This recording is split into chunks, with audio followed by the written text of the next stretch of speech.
기 대해서 이 말씀 관련해서 개요를 손원배 교수님께 한번 마이크를 돌려서 여쭤보도록 하겠습니다. 목사님, 오늘 이 출애굽기 말씀 개요를 부탁드리겠습니다.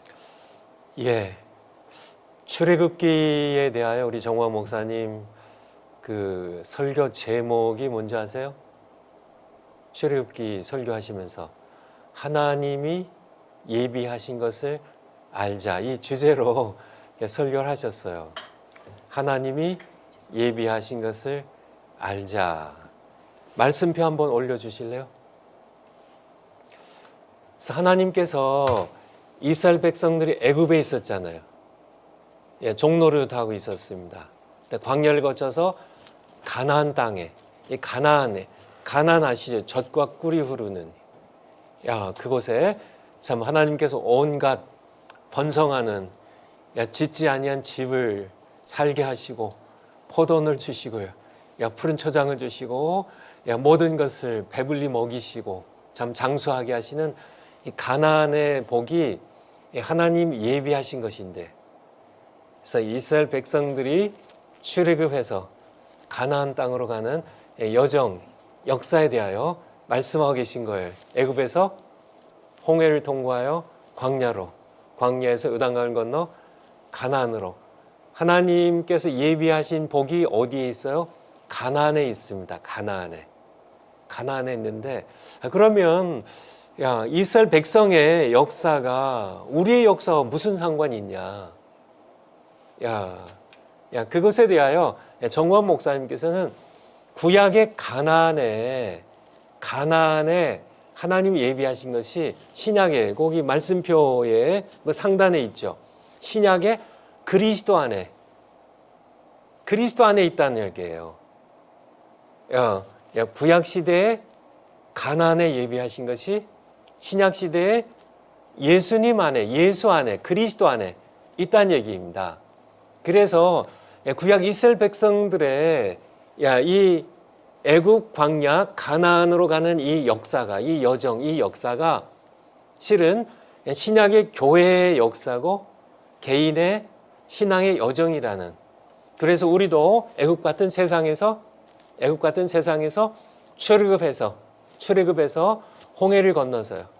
홍해를 건너서 거기서 우리가 물세를 받고 내가 그리스도와 함께 죽고 광야를 거쳐서 내 안에 아직 살아있는 아담이 처리되고, 아담이 죽으면은 요단강을 이제 건너며 성령세를 받고, 그리고 이스라엘 백성들이 출애굽해서 가나안에서 누렸던 하나님이 예비하신 복을, 그래서 출애굽기의 설교 제목이 하나님이 예비하신 것이에요. 어디에서요? 어디에 예비하셨어요?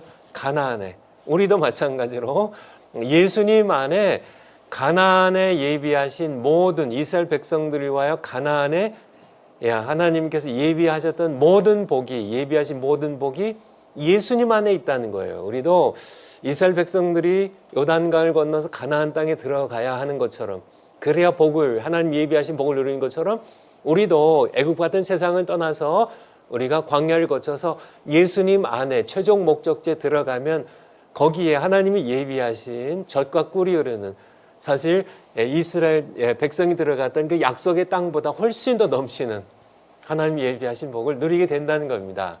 전체적으로 좀 말씀표를 통하여 말씀드렸고요. 제가 파워포인트 준비한 건 한번 보면서 가능하면 간단하게 말씀을 드리도록 하겠습니다. 이 출애굽기 하나님이 예비하신 것을 알자. 이거를 4번에 걸쳐서 12월 마지막 금요일까지 4번에 걸쳐서 신학자 토크를 진행하게 될 텐데, 오늘은 개요를 중심으로 이렇게 말씀해 주실 거고요. 다음 주 금요일 날 이제 애굽, 그 다음 주에 광야, 마지막 12월 금요일에 가나안에 대하여 이제 신학자 토크가 진행이 될 텐데, 오늘은 개요의 말씀입니다. 구약 시대의 가나안은 신약 시대 예수 안, 정환 목사님의 이 말씀표도 그렇고요, 설교도 마찬가지고요. 구약 시대의 가나안이 우리가 살아간 이 신약 시대에 예수님 안에 요게 그러니까 가나안이 예수님 안에 예표라는 거예요. 모형이라고 카피라고 할 수 있겠죠. 두 번째, 하나님께서 이스라엘을 위해 가나안에 예비하신 모든 복이 말씀표에 쭉 나와 있었죠. 젖과 꿀이 흐르는 장수하고요, 기업이 있고 거기에 모든 우리를 위한 모든 복들이 거기에 있는 그 가나안에 예비하신 모든 복이 우리 시대에는요, 그의 백성인 우리를 위해서는 예수님 안에 있다는 얘기예요.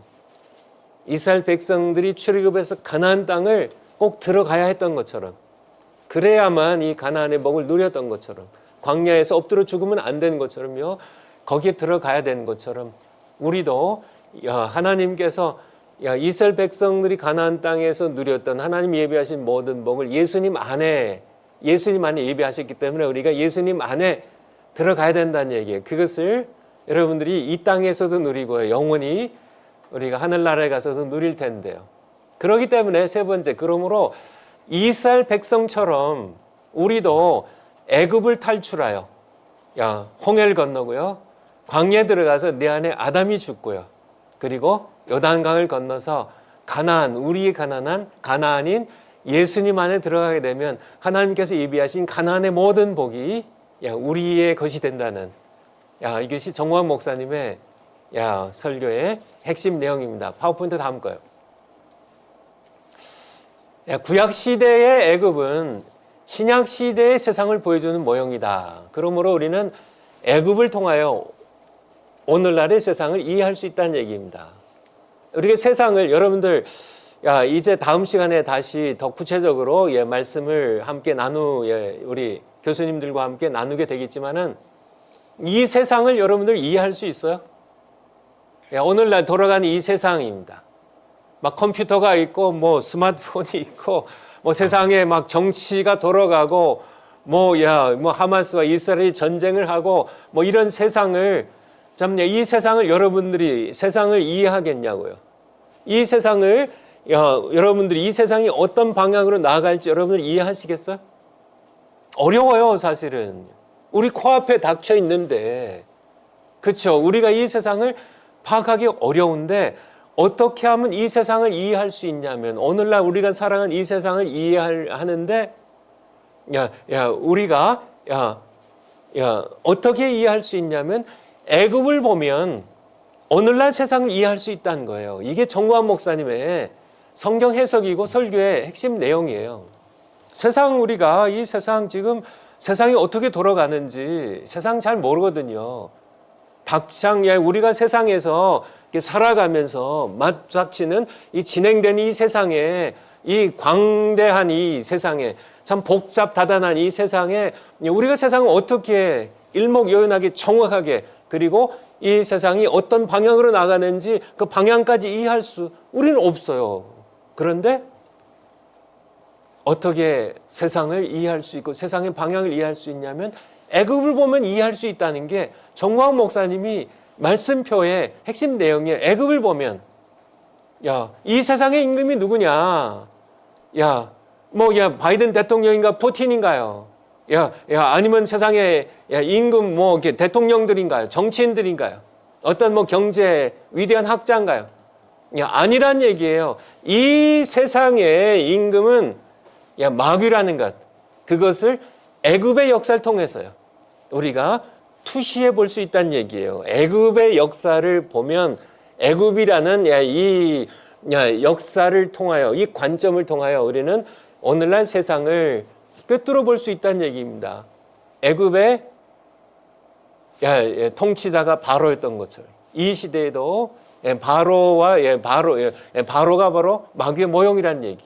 성경 한번 찾아볼까요? 요한복음 12장 31절. 요한복음 12장, 14장, 16장에 예수님께서 3번 연거푸 얘기를 하신 게 있는데요. 12장 31절입니다. 이 세상의 임금에 대하여 이제 이 세상에 심판이 이르렀으니 이 세상 임금이 쫓겨나리라. 이 세상 임금입니다.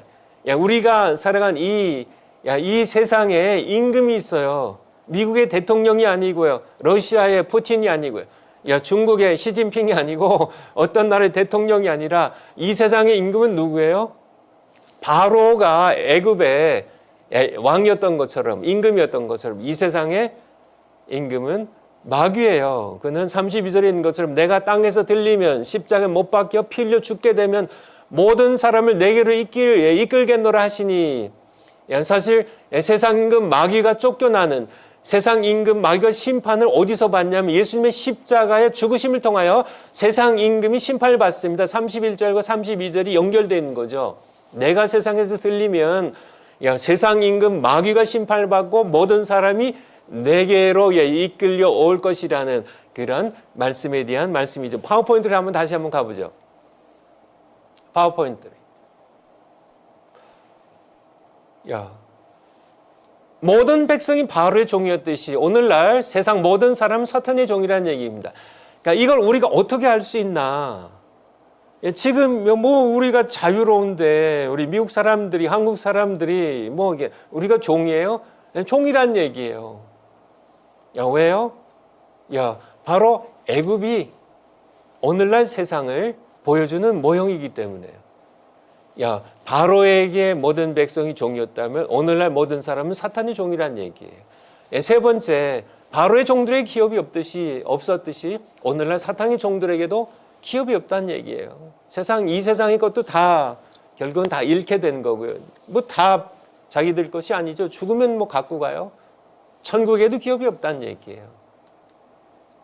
네 번째, 구약 시대의 모세는 예수 그리스도의 예표라는 얘기입니다. 하나님께서는 바로에게 종노릇하는 그 백성을 구원하기 위하여 모세를 애굽에 보냈듯이 사탄의 종노릇하는 우리를 구원하기 위하여 예수 그리스도를 세상에 보내셨다는 얘기예요. 좀 구체적인 내용은 또 다음에 또 하게 될 텐데요. 정관 목사님이 성경 구절을 찾는 것은 사도행전 3장 22절부터 23절인데요. 모세가 그렇게 얘기하거든요.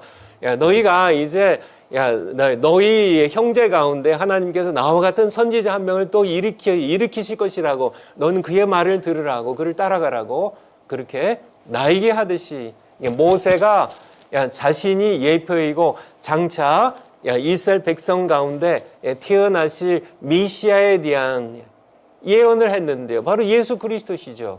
그래서 모세는 예수님의 예표예요.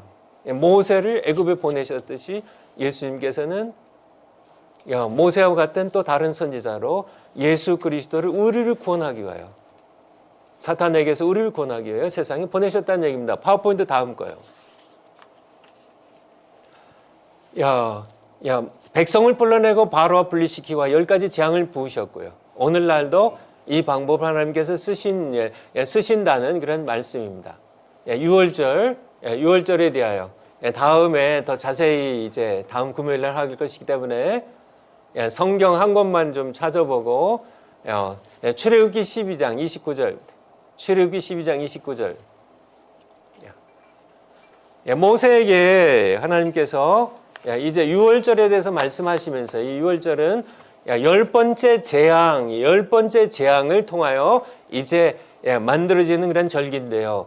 밤중에 여호와께서 애굽 땅에서 모든 처음 난 것, 곧 위에 앉은 바로의 장자로부터 옥에 갇힌 사람의 장자까지와 생축의 모든 처음 난 것을 다 치심에 30절에 그 밤에 30절 그 다음 절요.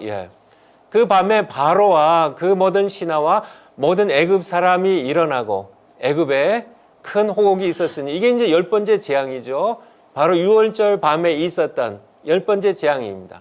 이는 그 나라에 사망치 아니한 집이 하나도 없었음이었더라. 31절에 드디어 그렇게 버티던 그런 바로가 9번째 재앙까지 마음이 강팍해지고 완강해져서 버티던 바로가 드디어 무릎을 꿇습니다. 하나님께 무릎을 꿇죠. 모세, 아론에게 무릎을 꿇죠. 불러서 이르되 너희와 이스라엘 자손은 일어나 내 백성 가운데서 떠나서 너희 말대로 가서 여호와를 섬기며, 드디어 이제 출애굽이 바로 6월절 사건입니다. 여호와의 밤이죠. 하나님께서 바로부터 바로의 집에 참 대를 이을 바로가 될 이 장자부터 참 내 죄수의 장자 이르기까지 모든 짐승의 초태생까지 하나님께서 피가 없는 유월절 어린 양의 피가 없는 모든 집을 심판하셨던 이 유월절 밤입니다. 그때 드디어 바로가 무릎을 꿇었던 것처럼 사탄은 바로처럼요. 유월절의 십자가에 피 흘려 못 박혀 죽으신 예수 그리스도의 십자가 피 앞에 무릎을 꿇는다는 얘기예요. 결코 바로가 유월절 어린 양의 피 앞에 무릎을 꿇기 거기에 가서야 비로소 무릎을 꿇었던 것처럼 사탄도 마찬가지라. 어린 양 예수 그리스도의 십자가의 피 앞에서만 결국 무릎을 꿇고 그가 종삼았던 하나님의 백성들 내어준다는 그런 말씀이에요. 파워포인트를 다시 한번 가보죠. 그래서 7번째 유월절을 통해 어린 양의 살과 피를 먹은 자들에게는 출애굽기 12장 다음에 찾아보겠습니다. 그러면 불기둥과 부름기둥이 나타나 길을 인도했듯이 이스라엘 백성들이 이게 이제 출애굽의 역사에 가나안 땅에 나아가는 그런 역사입니다. 유월절 어린 양 예수 그리스도의 살과 피를 먹는 자들에게는 성령과 말씀의 두 기둥이 나타나 예수 안으로 인도하여 하나님이 예비하신 가나안의 모든 복을 누리게 한다는 얘기예요. 다음 시간에 또 해야 되니까 정리 마지막 파워포인트입니다. 그래서 개요를 좀 정리하면 언약의 백성의 역사입니다. 곧 구약 성도인 이스라엘의 역사, 곧 애굽에서 광야에서 가나안 땅으로 나아가는 이 역사를 통해 새 언약의 백성인 교회의 역사를 이해하고 신자 개인의 신앙의 여정을 통찰한 이 해석은 참으로 놀랍다는 얘기입니다. 자, 여러분들 교회의 역사를 어떻게 이해할 수 있을까요? 여러분들이 교회에 속한 지체들인데요. 목사님들과 성도님들이신데 교회의 역사를 여러분들이 쉽게 이해할 수 있어요? 사실 어렵습니다. 그냥 교회 속에 그냥 들어가서 신앙생활 하다 보면 그냥 정신없이 그저 이렇게 신앙생활하고 정신없이 살게 되는데요. 교회의 역사가 실제로 교회가 어떤 역사로 정말 이게 세워졌고 또 진행이 되고 교회가 어떤 방향으로 나가고 교회의 최종 종착역이 어디인지 교회가 나간 종착역이 어디인지 여러분들이 이해할 수 있냐고요. 그것을 교회 안에서 우리가 살아가면서 교회 안에서 우리가 이해하기는 어렵다는 얘기예요. 이해해도 희미하게 이해할 뿐이에요. 근데 정광 목사님의 해석은 무엇이냐면 교회의 역사를 이해하는 것은 이스라엘의 옛 언약의 백성 이스라엘의 역사를 보면 새 언약의 백성인 교회의 역사를 이해할 수 있다는 얘기예요. 이스라엘 백성들이 출애굽하는 것처럼 애굽에서 떠나는 것처럼 교회가 세상에 사탄이 왕노릇하는 세상 임금 사탄이 왕노릇하는 세상에서 떠나요. 광야를 통과하여 가나안 이스라엘 백성의 가나안 같은 예수 그리스도 안으로 들어가는 이것이 교회의 역사임을. 마찬가지로 신자 개인의 신앙 여정도 마찬가지입니다. 여러분들이 모두 신자들이신데 여러분들의 신앙 여정이 어떻게 시작이 되나? 여러분은 어떻게 시작이 돼요? 그것을 이해하는 가장 아주 선명하고 쉬운 그런 해석은 이스라엘 백성들의 역사를 보면 그들이 애굽에서요 광야를 지나 가나안으로요. 우리도 마찬가지입니다. 우리 신앙 여정이 이제 하나하나 다음 주부터 이제 살펴보겠지만은 나도 여러분 다 출애굽했습니다. 애굽을 떠나서 사탄의 종로를 하는 그런 사탄의 권세에 종로를 하던 우리를 해방시켜서 이게 개인 신앙의 여정의 시작입니다. 참 정광 목사님의 이 해석이 쉬운 것 같지만은 또 많은 그런 목사님들 사실 어느 정도 비슷하게 해석한 것은 야, 저도 과거에 이렇게 이렇게 해석한 적이 있으니까요. 그렇지만은 이렇게 선명하게 말씀 도표해 보듯이 참 이 해석은 정말 이게 성령께서 정관 목사님을 통하여 깨닫게 하신 놀라운 해석이라는 것 말씀드리고 싶고요. 두 번째, 신구약 성경을 관통하며 이스라엘의 역사, 그리고 교회의 역사, 그리고 신자 개인의 신앙 여정, 이 셋이 정확하게 맞아 떨어지거든요. 성경 66권을 이렇게 관통하는 이스라엘의 역사와 교회의 역사와 또 우리 개인의 신앙의 여정, 이 세 가지가 정확하게 맞습니다. 이스라엘의 역사가 바로 교회의 역사를 투영해 주고요. 또 이스라엘의 역사가 신자 개인의 신앙 여정을 전부 선명하게 투시해 줘요. 정확하게 이렇게 맞아 떨어지는 것은 성경 66권의 저자가 한 분 하나님이심을 증거한다는 거고요. 세 번째, 신자의 신앙 여정의 시작은 여러분이나 저나요. 우리 시작은 어디에서 시작이 됐을까요? 이스라엘 백성의 신앙 여정처럼 6월절 어린 양의 피입니다. 6월절 어린 양으로 오신 예수 그리스도의 피를 믿음으로 사탄이 지배하는 애굽 곧 세상과 분리되는 것이, 여기에서 우리의 교회도 사실 시작이 되고 이스라엘 백성들뿐만 아니라 교회도요, 그리고 우리 개개인도 어린 양 예수의 피로요. 6월절 어린 양 예수의 피로 우리가 사탄의 지배하는 세상에서 분리된 것이 시작됐다는 것. 그렇게 되면 이제 앞으로 진행될 내용인데요. 불기둥, 구름 기둥이 나타나 여러분과 저를 예수 안으로 인도하고 하나님께서 예비하신 가나안의 모든 복을 누리게 한다는 것. 이것이 정관 목사님께서 출애굽기를 설교하신, 하나님이 예비하신 것의 설교 개요입니다. 네, 감사합니다. 손원배 교수님께서 개요를 마지막으로 이렇게 정리를 해 주셨습니다. 애굽, 광야, 가나안이라고 하는